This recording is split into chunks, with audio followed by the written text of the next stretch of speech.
নন্দীগ্রামে ফিরহাদের কুশপুত্তলিকা দাহ নিয়ে পুলিশের সাথে ধস্তাধস্তি বিজেপি কর্মীদের।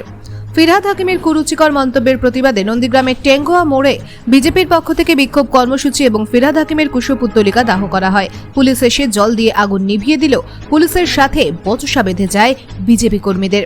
বচসা গড়ায় ধস্তাধস্তিতে পরে পুলিশের আরও বাহিনী গিয়ে পরিস্থিতি নিয়ন্ত্রণে আনে।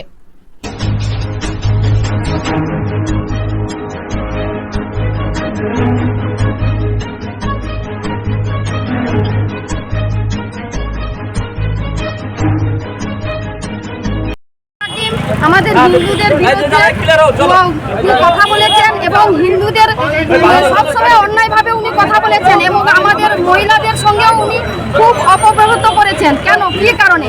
আমরা হিন্দুরা তো কোনোদিন মুসলমানের উপরে কোনোদিন খারাপ ব্যবহার করিনি, উনি কেন করবে আমাদের উপরে খারাপ ব্যবহার?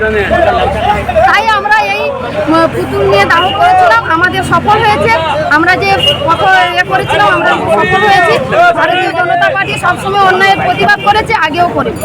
আজকে দেখলাম এই কর্মসূচি চলাফেরা শেষে ওনারা তো তৃণমূলের চটিচাটা, ওনারা এটা করবে না।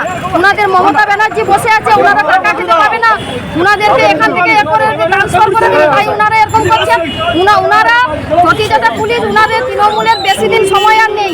ওনাদেরকে এটাও মনে রাখতে হবে, আমরা ভারতীয় জনতা পার্টি আমরা দল ক্ষমতায় আসবো, আজও আছি এবং পরেও আসবো, কিন্তু ওনাদের এটা মনে রাখতে হবে যে ওরা আমাদের অধীনেও ওনাদেরকে কাজ করতে হবে। আমার নাম মামনি জানা, নন্দীগ্রাম মন্ডলের মহিলা।